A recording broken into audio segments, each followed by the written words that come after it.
Dami na rin, no? Ayan, scanning tayo. Ito yung nga pala model nito is Hyundai Ion 2016 model.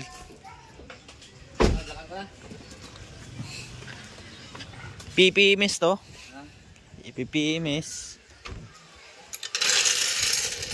Ito yung engine bay nya. Naka-Amaron din si sir. Battery.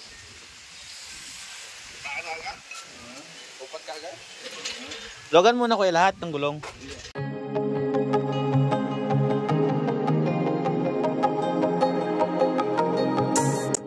Okay mga katrami, nandito ngayon tayo sa Pampanga.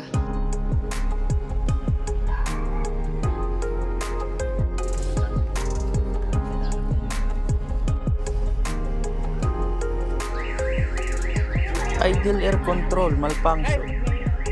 Test natin na may kuryente naman sa lahat ng ignition coil pati si spark plug. Okay guys, ayan, okay na. Matining na yung takbo.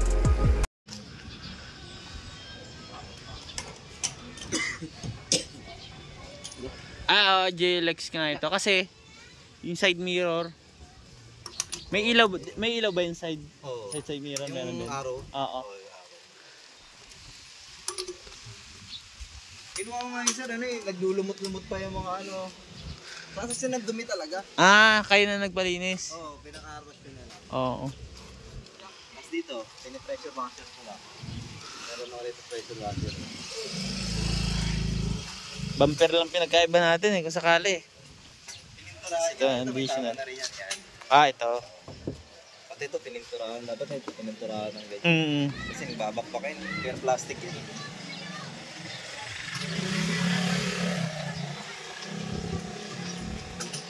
Dito ko lang yan minamaneho kasi kakatuto ko lang. Dito nga ako nag-aaral. Dito ka lang din nag-aaral. 2016.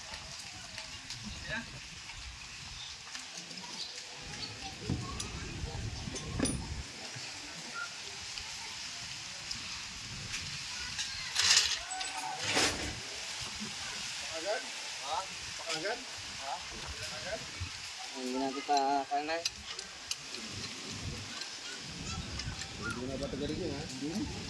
Natagasan na ako. Ating YouTube dyan na ano.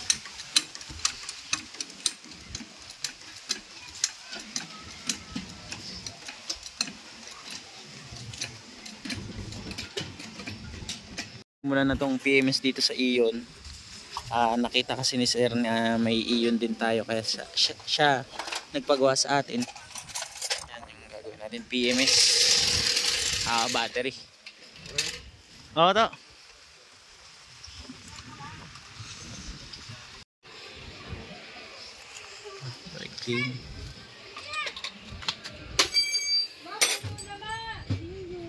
Spark plug din ano. May spark plug nya sa gilid. Baka yung spark plug mo magamit dyan.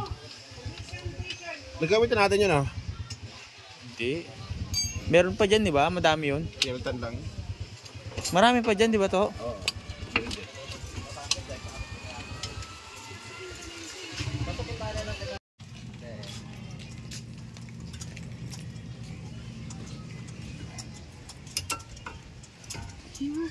Ano kaya pati ito?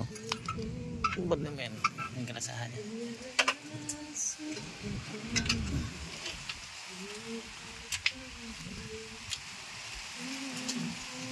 Spray mo na lang din.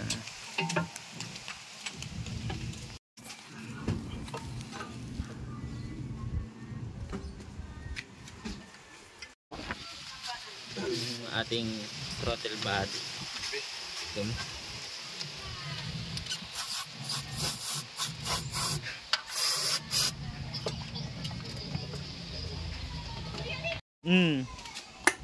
Naman yung brake drum niya. Check din yung brakes.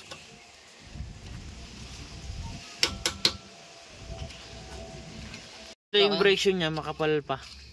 Ngayon lilinisan lang. Parang medyo matagal nga hindi nagamit sir. Yung mga sapot-sapot eh. Stock talaga siya. Nalyan mo na? Ibig sabihin nasa ibang bansa yung may-ari nito? Oo, umuwi lang siya nung December. May ano na kayo. Ano? Rubber lifter. Para Hindi pa ka na parang ano. rubber lifter. Yung akin wala yan eh.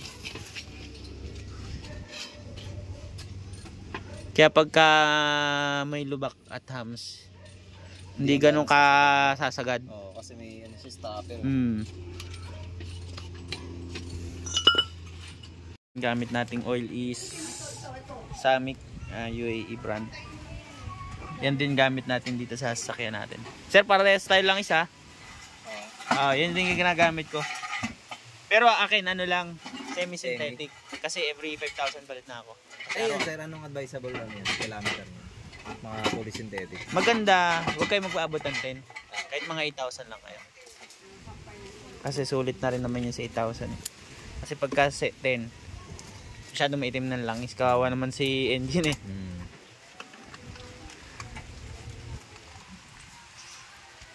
Yung langis ni sir medyo maitim na rin. Kaya pinapalitan na rin ng langis. Bala sa kabilang gulong dito sa may rear left, tanggal na yung lining, brake lining nyo, sira na rin yung goma, papalitan ta. Sumama na lang kayo sa akin sir, busy ba kayo? Okay na, sama na lang ako. Sama na lang kayo. Tatanggalin ko pyesa, bibili natin kasi yan, kito makita nyo, tanggalin lining. Dahil din natin to kasi itong goma niya sira naman. Pero kung wala talaga mahanap itong ano ang papalitan, itong goma dito sa loob, or ginis na lang. First owner talaga. First owner. Yung brake niya kakabit natin dito. Set pala yun sir, 4? Oo, 4 lagi yan. Kahit sa harap ganun din. Kabilaan pala yun. Mura nga, 800 to. Yan.